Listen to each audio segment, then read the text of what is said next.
entendeu que a melhor forma de ele agradecer ao Senhor era no culto solene, era na companhia dos seus irmãos, dos justos, era na congregação ou no ajuntamento solene. A congregação, a assembleia que aqui se refere, era um ajuntamento solene quando o povo de Deus se ajuntava para louvar o seu nome no dia do Senhor.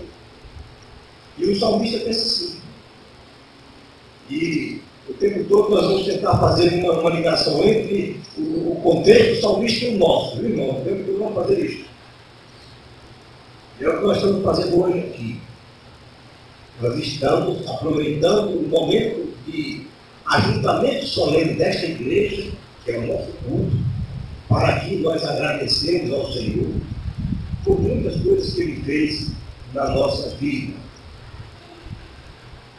Quando ele está nesse momento de reflexão, pensando nos grandes feitos do Senhor, ele começa a olhar para as obras do Senhor e ele reconhece algumas coisas. Versículo 2: grandes são as obras do Senhor, consideradas por todos os que nelas se comprazem. Grandes são as obras do Senhor, consideradas por aqueles que têm prazer nelas. Ele reconhece, irmãos, que as obras do Senhor, que o Senhor fez grandes feitos, não foram feitos pequenos. E olha que esse salmista, sendo um judeu, conhecendo a história de Israel, ele certamente trouxe à sua mente todos os grandes feitos do Senhor do passado sobre o povo de Israel. Quem sabe ele se lembrou de quando o povo de Israel era uma pequena nação de 70 pessoas e essa pequena nação foi para o Egito por conta da fome em Canaã e ali se transformou numa nação grande. Tão grande, aquele povo cresceu tanto e falava isso, vamos ter dar um jeito que esse povo está crescendo demais e de repente esse povo vai se voltar contra nós. Mas aquele povo foi escravizado durante muito tempo, passou ali no Egito 400 anos, mas Deus livrou aquele povo. Quem sabe o salmista está trazendo à sua mente os feitos do Senhor, quando fez incidir sobre o Egito 10 pragas, mostrando o seu poder sobre todo o povo, todo o mundo. As 10 pragas que o Senhor Deus fez cair sobre o Egito mostraram quem é o Senhor com todas as letras maiúsculas, Yahvé. Este nome Yahvé, o Senhor, quando era pronunciado pelas pessoas, quando alguém dizia eu sou servo do Senhor, de Yahvé, estudava as coisas. As pessoas diziam, este Deus é o Deus que fez aquilo com o Egito. É o Deus que livrou esse povo a vir do Mar Vermelho para que o povo pudesse passar a pé junto. Certamente, os salmistas estão lembrando dessas coisas. Quando nós estudamos a história de Jonas era um judeu, profeta do Senhor, e Deus o manda e pregar em vida, e ele não quer pregar, pode para Tarsis, e quando ele está no navio fugindo, que o chefe do navio chega diante dele e pergunta quem ele é, e ele vai, quem é o teu Deus, quando ele diz que ele é servo do Senhor, a coisa muda de figura. Aí o pessoal entrou em pânico, pronto, estamos perdidos, porque esse Senhor é o Senhor, é Yahvé, é aquele que destruiu o Egito, que era uma poderosa nação. Mas, irmãos, uma coisa interessante que o salmista diz aqui é que estas obras do Senhor, elas só são percebidas, elas só são vistas, elas só são reconhecidas por aqueles que se comprazem nelas, por aqueles que têm prazer nelas. E olha que muitas vezes nós até sabemos que o Senhor fez grandes feitos, tanto no passado quanto no presente, na nossa própria vida. Mas isto é para nós uma fonte de prazer? Tem sido assim. Eu contemplo as obras do Senhor e me alegro nelas, É isto que acontece na minha vida. Eu paro para contemplar os grandes feitos do Senhor, ou eles passam por mim como se fossem coisas normais? É isso que o salmista está dizendo. Grandes são as obras do Senhor, consideradas por aqueles que nelas se comprazem. O mundo não conhece isto, meus irmãos. O mundo não sabe nem quem é o Senhor. O mundo diz que as coisas, o mundo fala da natureza, a mãe natureza, como sendo responsável pelas coisas, por todo o movimento do universo. Ele não sabe quem é o Senhor. Mas nós sabemos. É isto aí que é importante para nós. Nós sabemos quem é o Senhor. Então, é preciso, irmãos, quem sabe se a partir de agora, que nós comecemos a olhar para as obras do Senhor como alguma coisa grande nas nossas vidas. Nós possamos olhar para elas como algo que nos dá prazer, que nos alegra. E não meramente como coisas que acontecem no dia a dia. E quando o salmista está contemplando as obras do Senhor, por esse prisma, por esse viés, e alguém que se compraz, alguém que se alegra nessas obras, ele percebe que as obras do Senhor revelam o caráter de Deus. E aí é onde está o grande segredo. É que essas obras do Senhor, quando elas são contempladas com prazer, quando elas são contempladas com alegria, elas vão nos fazer ver o caráter de Deus nelas. E é isso que ele vai falar aqui para nós agora. A primeira coisa que ele fala é a glória e a majestade do Senhor. Está aqui no versículo 3. Em suas obras há o quê?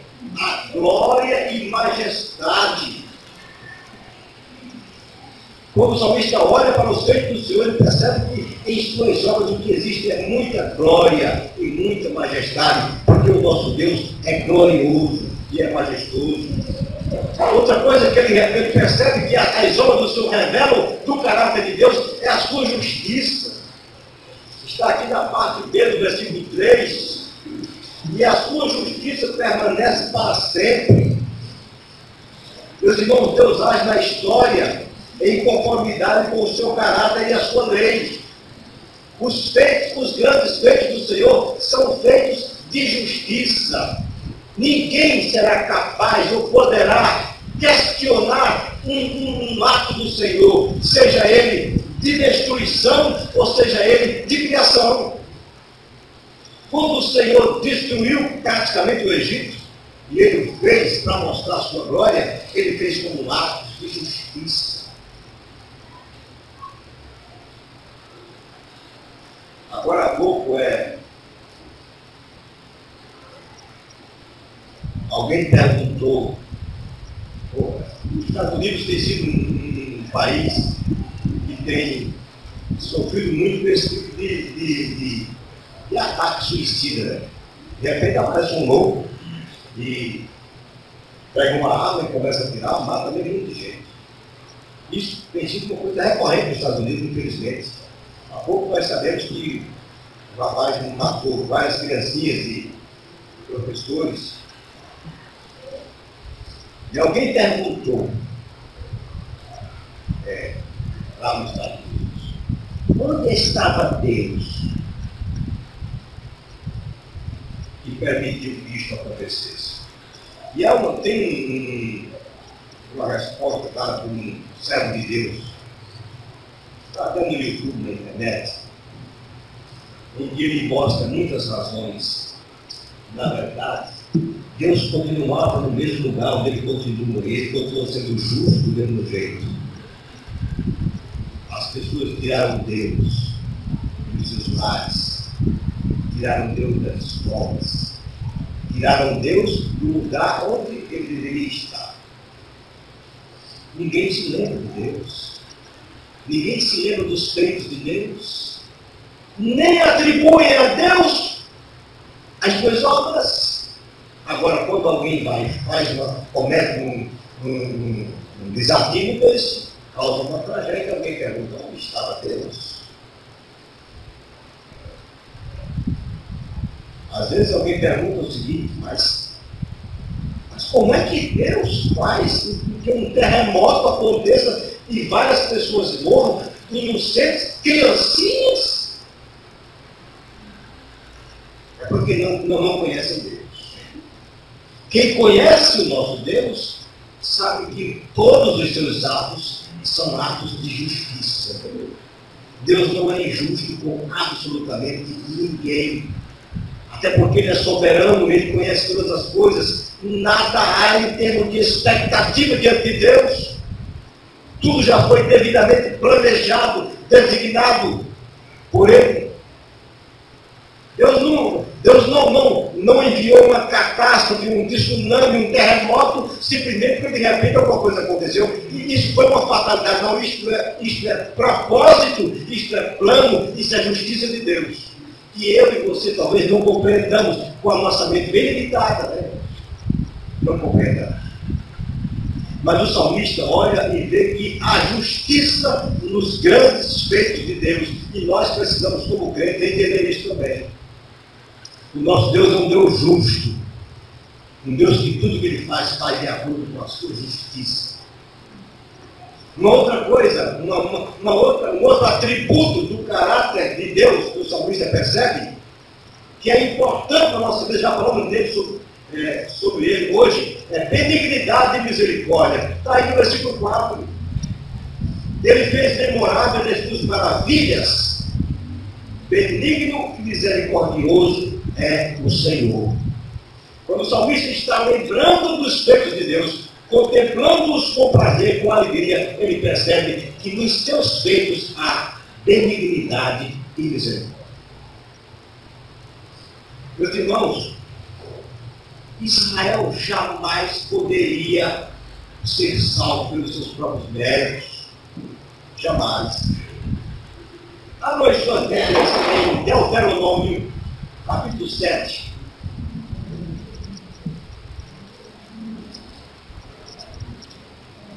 Versículos 7 e 8.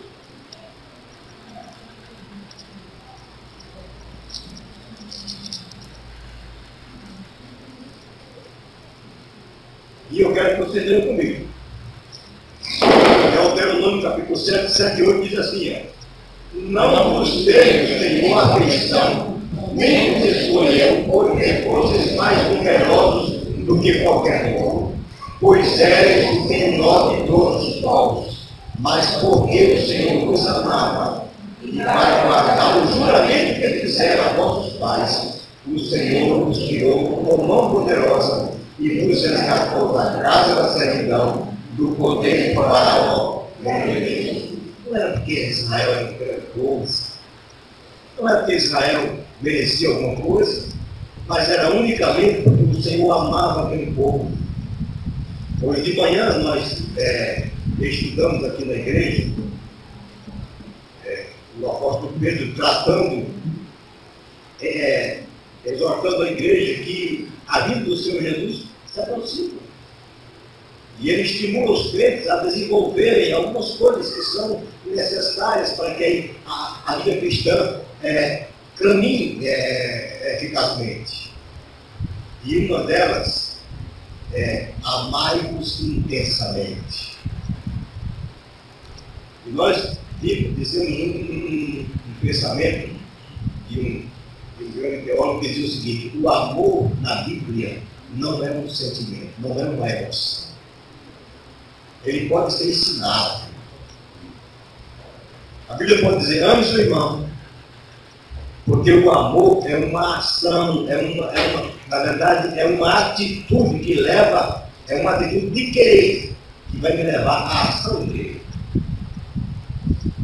Deus amou aquele povo porque aquele povo merecia, ou porque era um povo bonzinho, porque Deus queria amar. Amar na Bíblia é uma atitude. Deus resolveu, decidiu amar aquele povo, assim como resolveu amar a nós. Do mesmo jeito, nós não somos em nada diferentes deles. Talvez sejamos até piores. Mas Deus, pela sua infinita bondade e misericórdia, resolveu nos amar. Ele fez isso por amor. Não porque haja em mim, em cada um de nós, algum resquício de merecimento. Não há. Mas a misericórdia da parte de Deus, a bondade. É por isso que ele diz aqui, benignidade, que é a mesma coisa que bondade. Benignidade e misericórdia. É isto que o salmista percebe em todas as obras do Senhor. Como Deus é bom, como Ele é misericordioso. Até quando existe uma catástrofe sobre o mundo, Deus faz isso porque Ele é bom e porque Ele é misericordioso.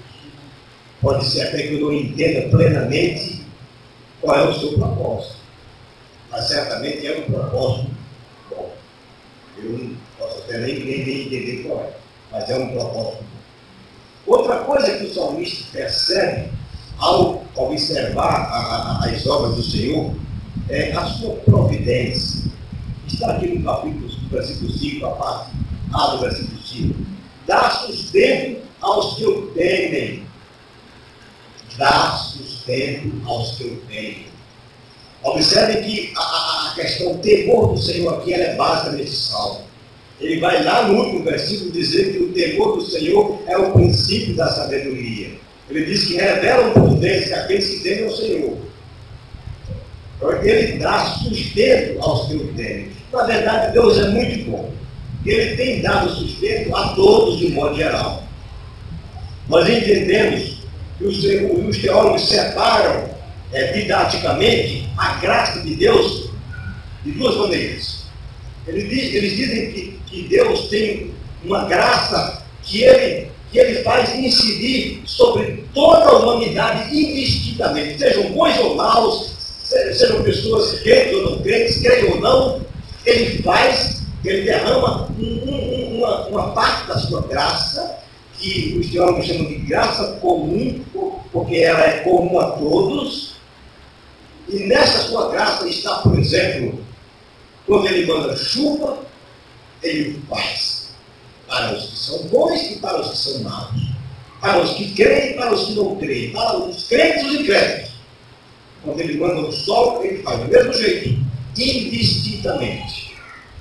A isto os teólogos chamam de a graça comum de Deus, que ele faz derramar sobre toda a humanidade. Mas eles entendem também, e há muita base bíblica para isso, que o Senhor Deus tem uma graça especial. E essa graça especial, ele só derrama sobre os crentes, sobre aqueles que temem ao Senhor. E a misericórdia de Deus faz parte dessa graça especial. Deus não exerce misericórdia sobre todas as pessoas, mas Ele exerce a sua misericórdia sobre aqueles que fazem parte da sua aliança, que estão debaixo da sua aliança, da aliança que Ele fez com o seu povo. Aí Deus realmente exerce a sua misericórdia. Mas veja, Ele dá sustento. Olha, meus irmãos, o salmista está olhando para trás e está percebendo que Deus sustentou aquele povo. Aquele povo estava no Egito, onde passou 400 anos.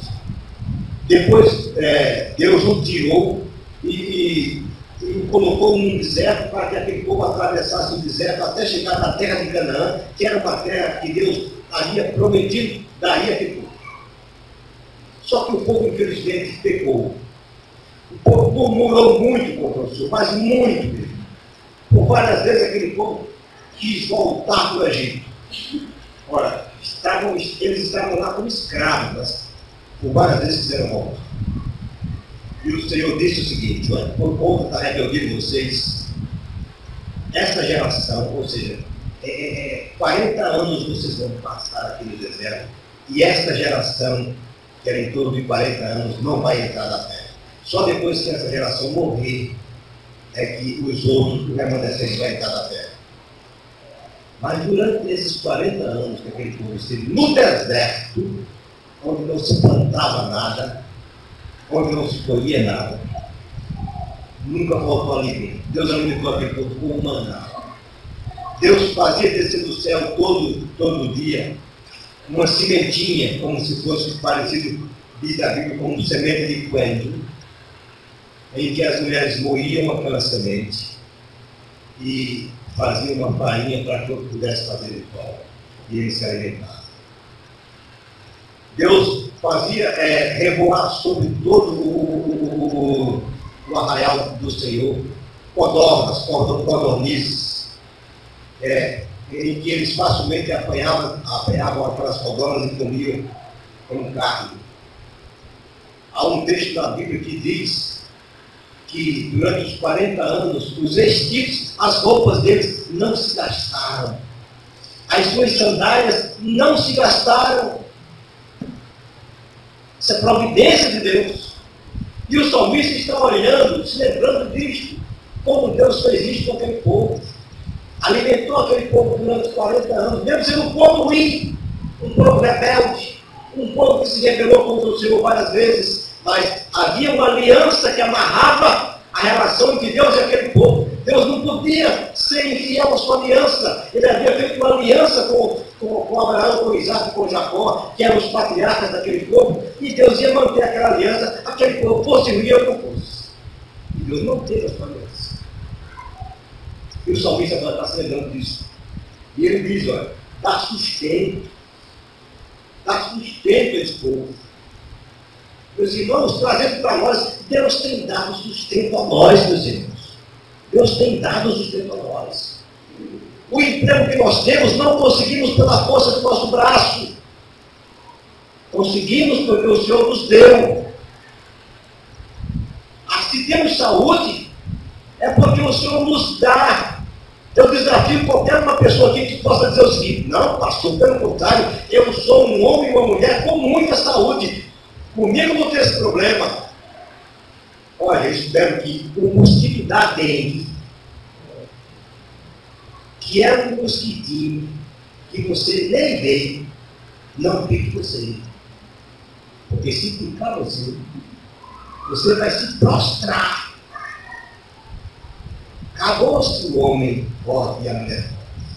Uma simples picada do mosquito da dengue. Porque aquele mosquito é um instrumento de Deus.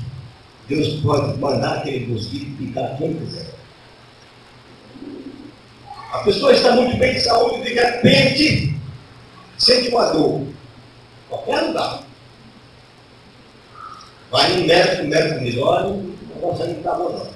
Já pede uns exames, sabe aqueles exames complicados, que a pessoa não quer nem fazer, porque já está com medo de fazer, vai ter um câncer, um negócio qualquer. Se temos saúde, irmãos, é porque Deus nos dá. Quem somos nós? Nós, por acaso, temos algum poder sobre o nosso corpo para dizer que não, que estamos imunes a qualquer enfermidade, a qualquer doença? Não, meus irmãos. Deveríamos, se estamos com saúde, a cada dia dobrar o nosso joelho diante do Senhor. Muito obrigado, porque eu estou vivo, estou com saúde, e isto é dádiva tua. Apenas. Se temos uma casa, é porque Deus nos deu aquela casa. Se temos um carro, é porque Deus nos deu aquele carro. Deus dá a cada um conforme cada um pode cuidar. Não adianta, mas irmão fulano de tal tem mais que eu. É mais rico.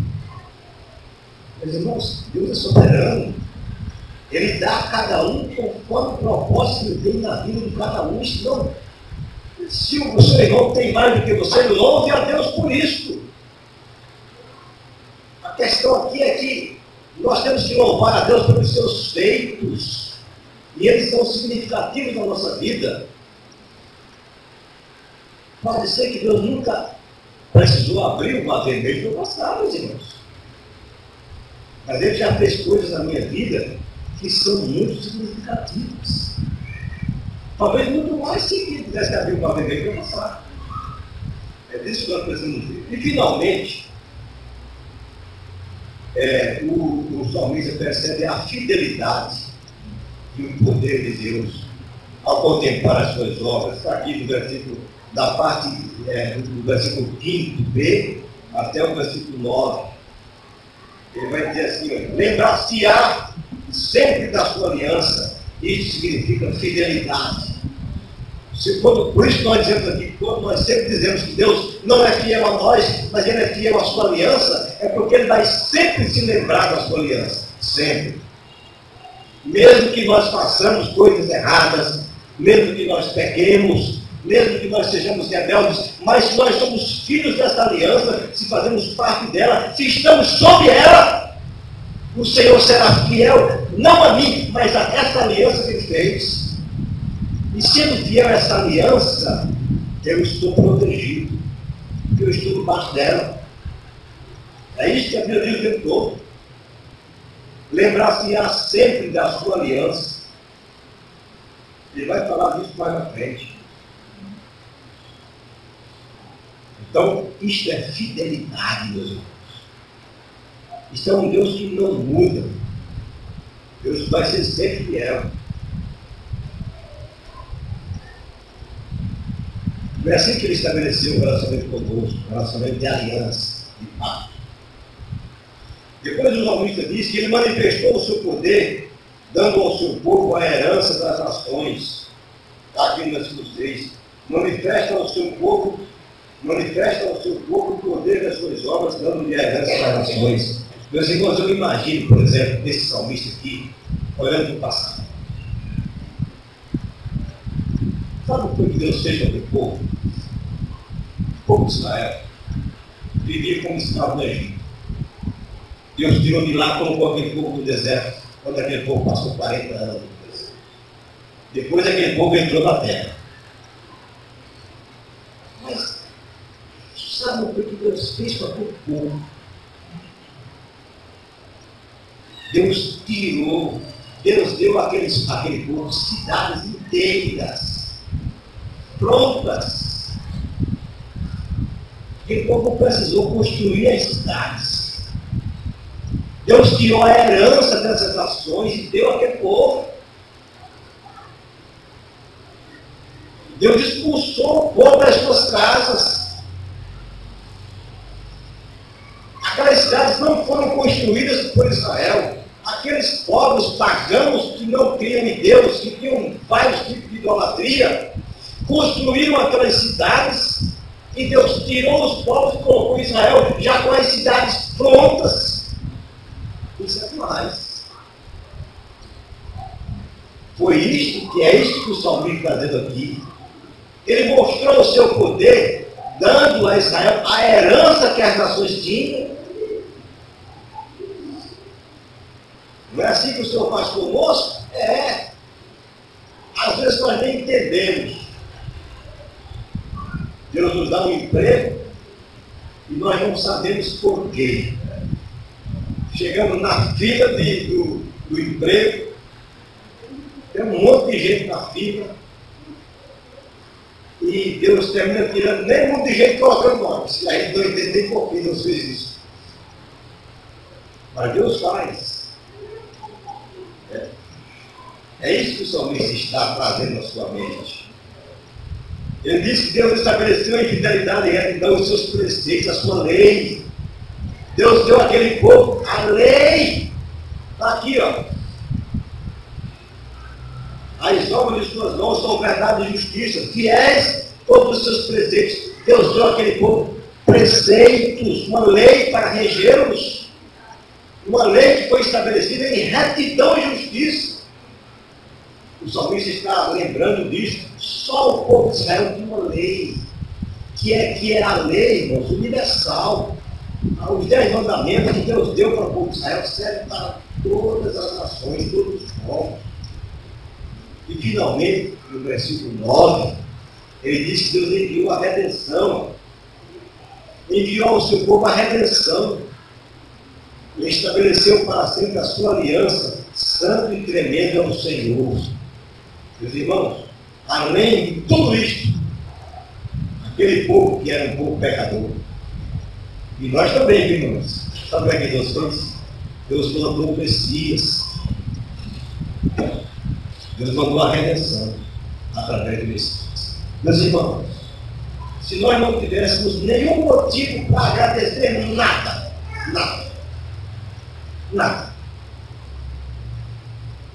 mas pudéssemos olhar para nós mesmos e nos ver redimidos, isto já era suficiente para todo o nosso agradecimento o tempo todo, durante toda a nossa vida.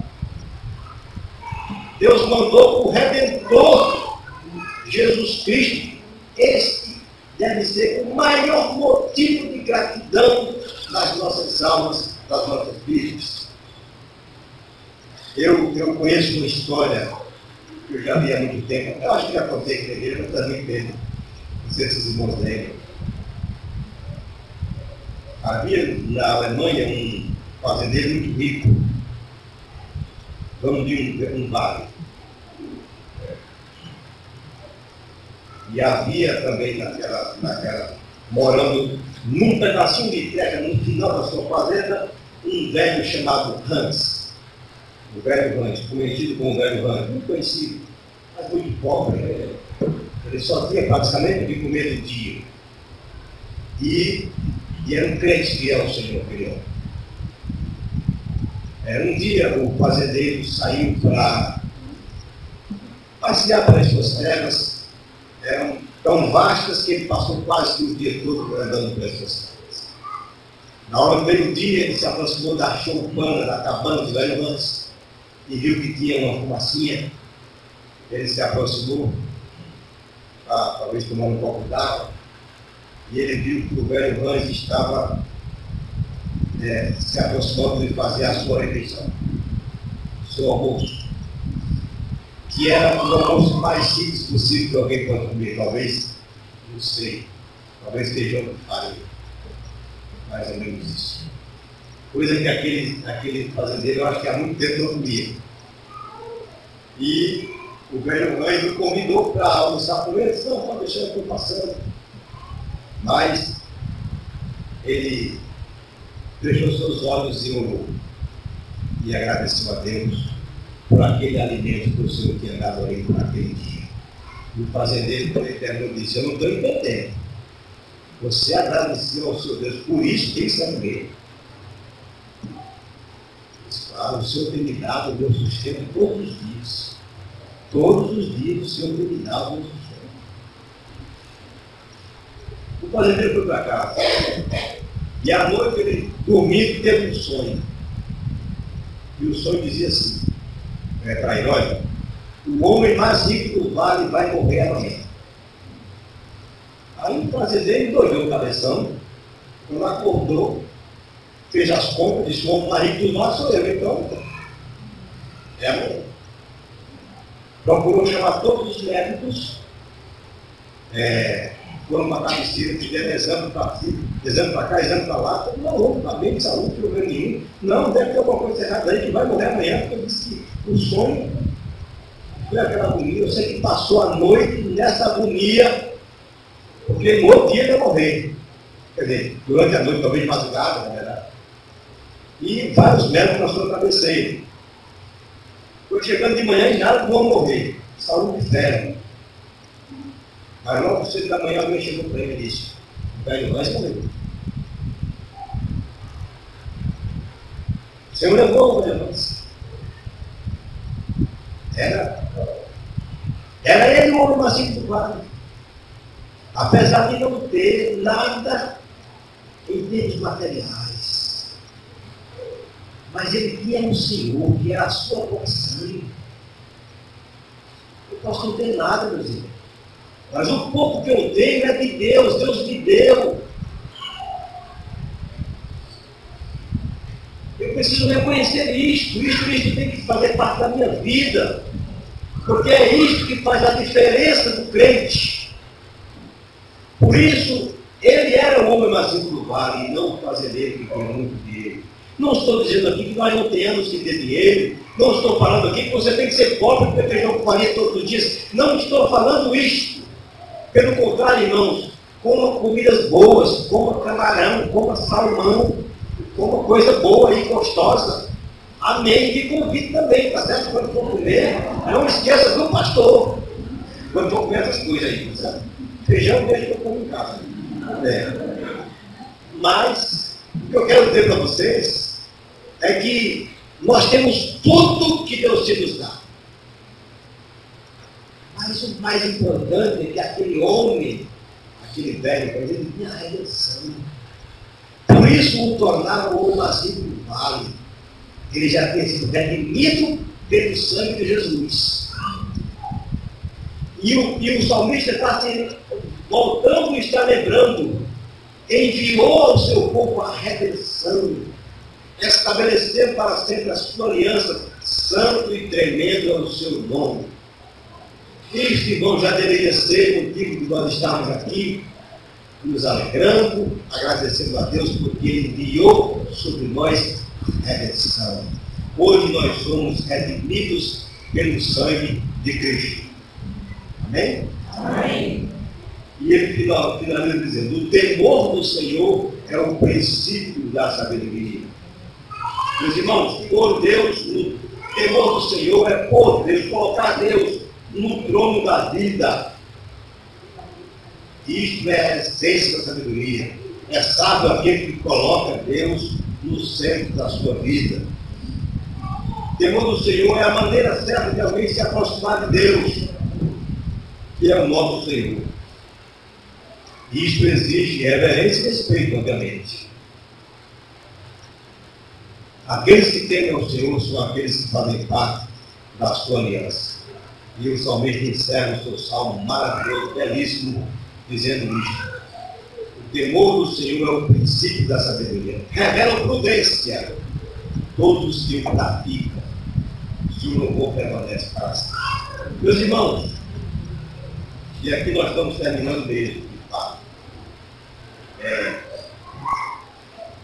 Este ano foi um ano muito bom para nós, como igreja. Vimos de perto a mão do Senhor.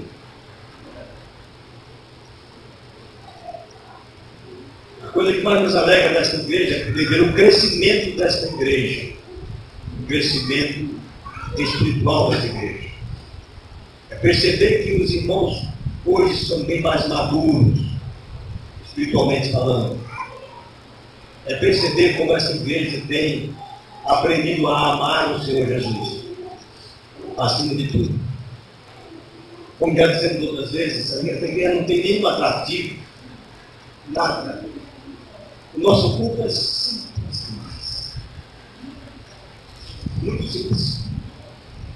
Nós não temos nenhum atrativo no culto, a não ser a presença do Senhor Jesus. Somente. E vocês têm vindo todos os domingos, 52 domingos, esta igreja tem estado cheia com a presença de vocês, porque vocês amam a Jesus apenas. Não porque era, hoje vai ter um cantor fulano de tal para cantar na igreja. Não tem isso aqui. Não tem atrações. Esta igreja não tem eventos, não tem atrações, ela tem adoração. Ela tem a presença do Senhor Jesus. Isto tem feito a diferença dela. Por isso que ela se mantém segura e vai fazer a diferença para o resto da vida. Meus irmãos, eu queria chamar os presbíteros para cá. Eu peço que então o presbítero volte de dentro também para cá. Fique aqui no grupo. Nós só temos 3 que fazem no meio hoje.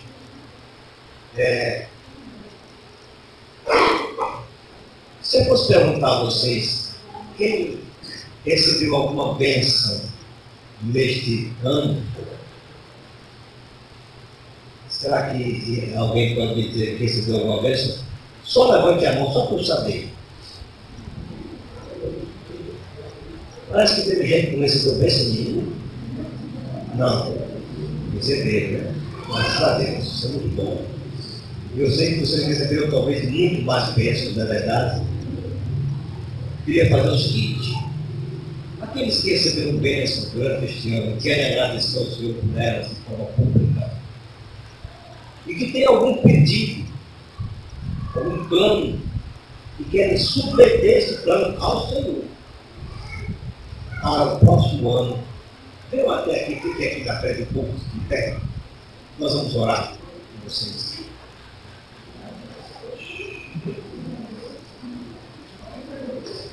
Eu não estou vendo nem a igreja toda. Mas que coisa boa. Isso significa dizer, irmãos, que Vocês receberam muitas bênçãos durante este ano, não é verdade? Nós vamos agradecer ao Senhor pelas bênçãos que o Senhor Deus concedeu a cada um de vocês neste ano. Eu sei que Alexandre não veio porque ele prefere ficar sentado, né, Alexandre? Eu entendo, fiquei meio sentadinho, você não pode estar se levantando, não. Mas eu sei que o Senhor lhe concedeu uma grande bênção este ano. Se você tem algum plano, algum propósito na vida, alguma ideia que você gostaria de fazer isto no ano de 2013, quer submeter isso ao Senhor, vamos fazer isso, tá bom? Quero que que vamos orar e vamos ir com as mãos